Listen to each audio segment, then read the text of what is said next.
Mesdames et messieurs, bonjour. Écoutez, c'est presque intimidant de vous faire une présentation aujourd'hui parce que tous, vous avez des expériences dans vos pays, dans vos régions qui sont tout aussi extraordinaires. Alors, je vais vous présenter ce que nous, on a fait au Québec humblement et j'ai très hâte de partager avec vous sur ces expériences-là. Peut-être pour commencer, vous parler un petit peu du Québec en chiffres. On a un grand territoire au Québec, c'est 1 667 441 km².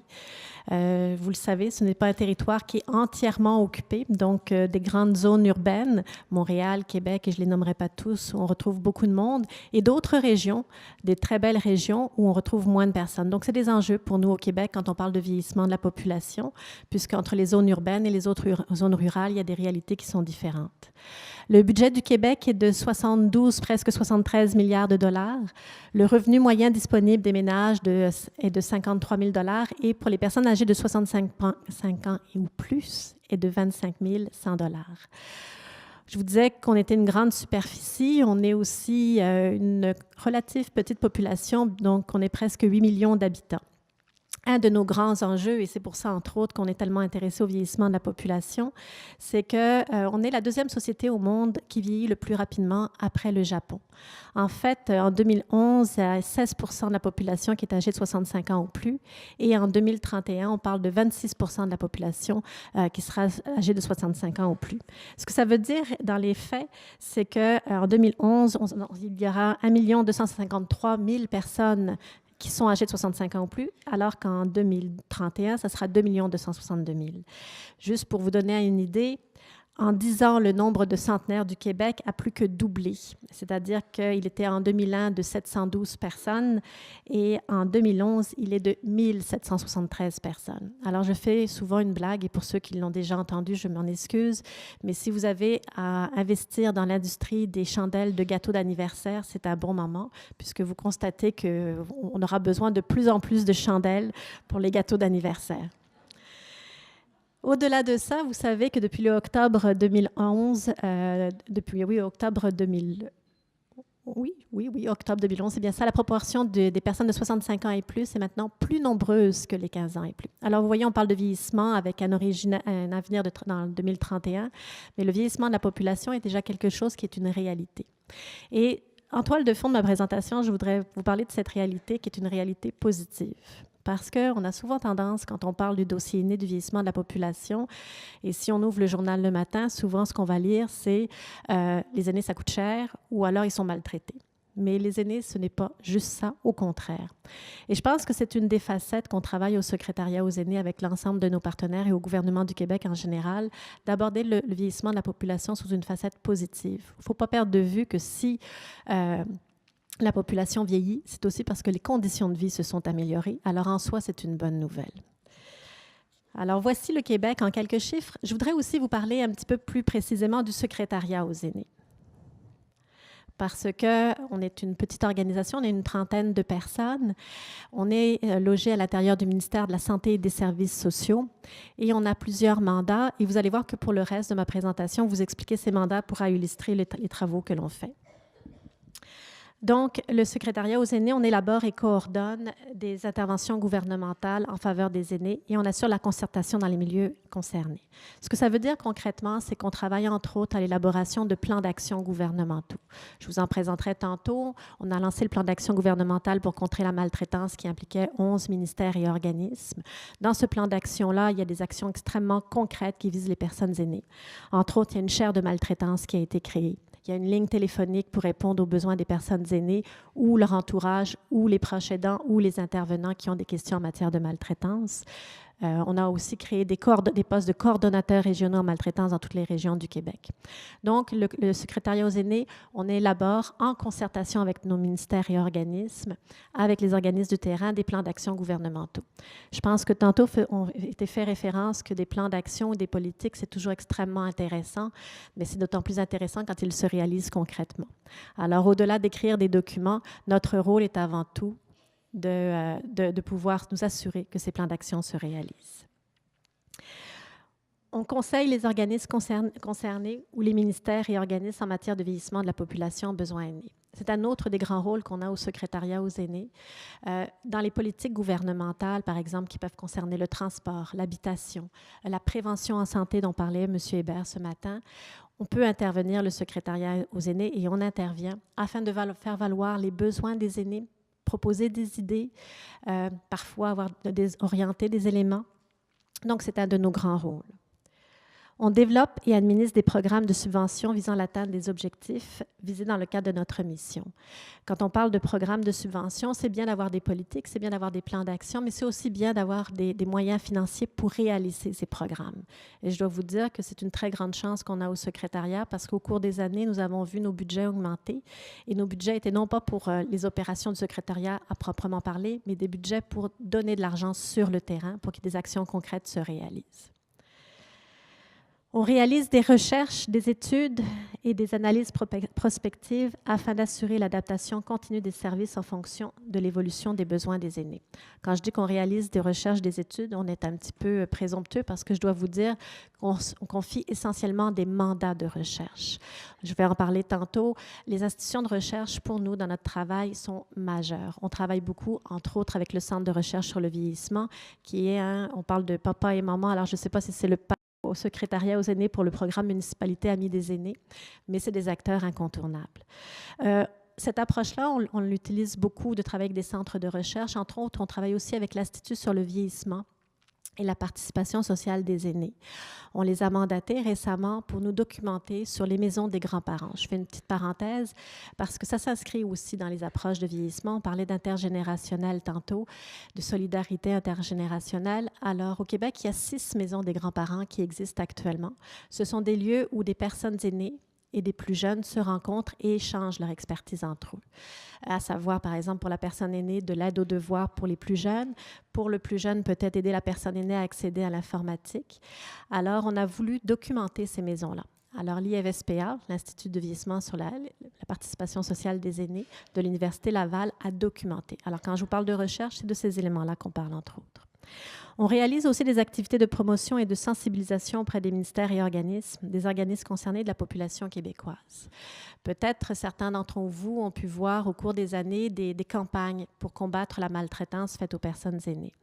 Il y a quelques années, pour ceux qui sont d'ici, vous le connaissez bien, Yvon Deschamps, qui est un humoriste très connu au Québec, a piloté cette campagne-là par une publicité qu'il y avait à la télévision.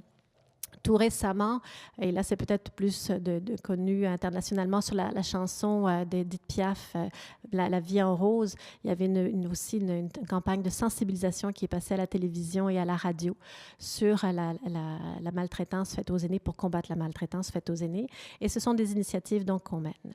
Alors, ça vous donne un petit peu un portrait de où on agit et quel est le rôle que l'on fait dans les différentes activités maintenant que je vais vous parler. En fait, au secrétariat, au Québec plutôt, je m'excuse, voilà, plusieurs actions ont été menées au cours des dernières années. Alors là, il s'agit d'un choix un peu éditorial de ma part parce qu'on peut remonter encore plus loin, mais j'ai arrêté la date en 1999 avec la création des tables régionales de concertation des aînés. Ces tables-là sont présentes dans toutes les régions du Québec. Il y en a une dans chacune des régions du Québec. D'ailleurs, je souligne la présence de M. Quintin, qui est le président de la conférence des tables, qui regroupe l'ensemble des tables du Québec.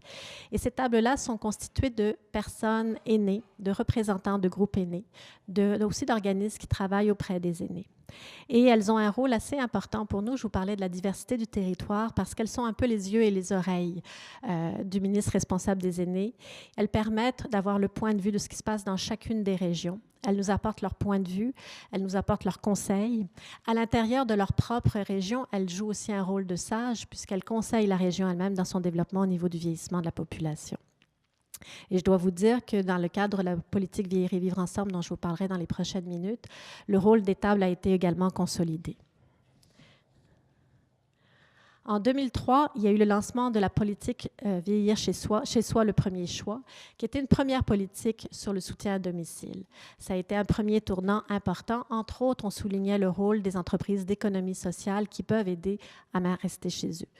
Je suis à peu près convaincue que si on faisait le tour de la salle cet après-midi et qu'on demandait quel est votre choix quand vous vieillirez, vous allez probablement pour la plupart me répondent vieillir chez moi. Alors ça demeure toujours un enjeu, ça l'était en 2003, ça continue de l'être aujourd'hui. 2007, nomination d'un ministre responsable des aînés, je devrais dire d'une ministre responsable des aînés puisque c'était Marguerite Blais à l'époque. On a eu aussi à ce moment-là la consultation publique sur les conditions de vie des aînés et notre ministre, M. Hébert, était coprésident de cette consultation, donc on sait que ça fait longtemps qu'il s'intéresse au dossier et il était déjà actif à ce moment-là. Enfin, il y a eu le lancement d'une première stratégie d'action en faveur des aînés. 2008, moment important, c'est le lancement des projets pilotes Ville amie des aînés. Je veux juste revenir avec une parenthèse parce qu'il n'y a jamais rien qui n'arrive pour rien. Lors de la consultation publique, c'est là que la présentation a été faite à la ministre responsable des aînés du projet Municipalité amie des aînés et qu'est née l'idée d'avoir des projets pilotes. Alors, pour la première fois, on a donc 7 projets qui ont été réalisés. 7 projets pilotes et qui se sont déroulés dans les villes, je m'en voudrais de ne pas les nommer, de Sherbrooke, de Granby, de Rimouski, de Drummondville, de Rivière-du-Loup, de l'arrondissement de Charlesbourg ici à Québec et dans la MRC de Témiscamingue. Ces villes-là et cette MRC-là ont été accompagnées par le Centre de recherche sur le vieillissement pour assurer une qualité dans la démarche. En 2009, arrive la création du Fonds de soutien aux proches aidants. C'est un fonds de 200 millions de dollars qui a été mis sur pied sur 10 ans. C'est une collaboration entre la famille Chagnon et le gouvernement du Québec. Et cette collaboration-là permet de venir en aide aux proches aidants. Vous savez comme moi que les proches aidants sont souvent des proches aidantes et que la plupart sont aussi des personnes aînées. Et en 2009, nous avons enfin le lancement du programme Municipalité amie des aînés. En fait, en 2008, on était tellement fiers de notre projet pilote qu'on a lancé assez rapidement le programme. D'abord, une enveloppe de 1 million de dollars par année. Et rapidement, on s'est aperçu que cette enveloppe-là ne suffirait pas. Donc, elle a été doublée pour 2 millions de dollars par année. Qu'est-ce qu'on fait avec cet argent-là? C'est-à-dire que pour chaque municipalité, reçoit un montant d'argent qui varie en moyenne à 15 000 $. Dans ce 15 000 $-là, donc, il y a un montant d'argent qui va l'aider à élaborer son plan d'action, sa politique. On ne parle pas d'activité à ce moment-là liée aux municipalités amies des aînés. On parle bien d'élaborer la politique et le plan d'action. Dans le 15 000 $, il y a aussi l'accompagnement du Centre de recherche sur le vieillissement, qui est plus au niveau national, mais sur une base vraiment municipalité par municipalité. Vous avez le Carrefour d'action municipale et famille qui accompagne chacune des municipalités et il y a un financement qui lui est réservé dans le 15 000 $ dont je vous parlais tantôt. Je vous dirais que cette formule de s'associer à une institution de recherche, de s'associer à un organisme du milieu, comme le Carrefour d'action municipale et famille, qui est un organisme à but non lucratif, et notre jonction avec notre financement et le lien avec les autres ministères, ça semble être une valeur assez sûre pour réussir des belles choses. On n'a pas encore tout bien réussi, mais ça semble répondre du moins à un besoin. Actuellement, on l'a dit, il y a 579 municipalités qui sont en démarche Municipalité amie des aînés. Et on ne s'est pas arrêté là puisqu'on veut continuer. MADA, c'est quelque chose, ce n'est pas juste un programme avec de l'argent en bout de ligne, c'est aussi de l'accompagnement. Donc, on a créé un réseau des grandes villes parce qu'on le disait tantôt, les réalités urbaines versus les réalités rurales peuvent être différentes. Donc, on a créé un réseau des grandes villes Municipalité amie des aînés. Je continuerai en disant qu'il y a aussi un site, madaquebec.ca. Je vous invite à aller le voir parce que l'ensemble de la documentation, guide et autres, vous pourrez le retrouver là. On fait des conférences, des guides de formation. Je m'en voudrais aussi de passer sous silence parce que c'est bien beau d'avoir une politique et un plan d'action, puis je vous disais tantôt que c'est important de pouvoir le concrétiser. Mais on a eu une entente avec un de nos ministères qui s'appelle le ministère Le Mamreau et le ministère des Affaires municipales et régionales. Et ce ministère-là a consenti à l'intérieur de ses propres programmes de financement. Il a réservé une enveloppe de 3 millions de dollars par année pour financer des petits projets d'infrastructure dans chacune des municipalités. Donc, les municipalités qui ont un plan d'action, qui sont en démarche MADA, ont accès à cette enveloppe-là qui leur est réservée. Et ils peuvent demander, en lien avec leur plan d'action, de financer toutes sortes de petits projets d'infrastructure. Ça peut être au niveau des installations sanitaires, ça peut être d'installer des parcs dans les jardins, ça peut jouer au niveau de l'accessibilité universelle naturellement. Donc, c'est toutes sortes de petites choses qui peuvent être faites. Également, au secrétariat aux aînés, on a un programme qui s'appelle le programme Québec Amis des aînés et on finance des projets locaux et régionaux avec des organismes à but non lucratif. Et là encore, on donne une préférence aux projets qui sont issus des plans d'action MADA. Alors, vous voyez la façon dont on organise un peu les choses. Vous avez d'une part un programme de financement pour les politiques, élaborer la politique, le plan d'action, le PIQM MADA, Programme d'infrastructure Québec Municipalité, où il y a de l'argent qui est réservé pour les municipalités pour des petits projets d'infrastructure. Et enfin, et je dois finir si je comprends bien, et enfin, on a le Québec Amis des aînés. Je vais juste passer rapidement. En 2010, on a lancé le plan d'action gouvernemental pour contrer la maltraitance. En 2012, il y a eu la politique Vieillir et vivre ensemble qui est venue couvrir l'ensemble des choses. En 2013, il y a eu la création d'un comité des partenaires. Et enfin, le lancement d'un livre blanc sur la création d'une assurance autonomie. Je veux juste vous dire que pour réussir tout ça, ça prend, je disais tantôt que ma présentation est une responsabilité partagée, ça prend la volonté des élus, la volonté de la fonction publique, il ne faut jamais la sous-estimer, les institutions de recherche, les représentants d'aînés et aussi les organismes qui œuvrent auprès des aînés. Quelques facteurs de réussite qui nous permettent de faire tout ça, c'est une vision partagée et positive du vieillissement, j'insiste là-dessus. Une volonté partagée d'agir et de s'adapter au vieillissement. Des actions adaptées aux particularités de chaque communauté. MADA est parfait pour ça. On peut avoir un programme national, mais qui s'adapte aux réalités de chacune des communautés. Des interventions multisectorielles, je pense que ça a été soulevé dans la précédente présentation. Reconnaître la réalité comme aînés comme pluriel. On l'a souligné aussi. Il y a plusieurs générations d'aînés. La situation des aînés de 65 ans et plus, 75 ans, 85 ans est différente. Des communautés culturelles diverses, des orientations sexuelles diverses. Donc, il y a une réalité plurielle, il faut en prendre connaissance et en être respectueux dans nos actions. Et surtout, puis j'insiste, je suis une ancienne sous-ministre adjointe à la jeunesse, alors je ne peux pas passer à côté de ça. Une solidarité intergénérationnelle à consolider, c'est, je pense, un des facteurs de réussite majeurs. Alors pour nous, à Québec des aînés, c'est une société pour tous les âges afin de permettre aux générations actuelles et futures de personnes aînées de vivre dans un environnement favorisant leur vieillissement actif.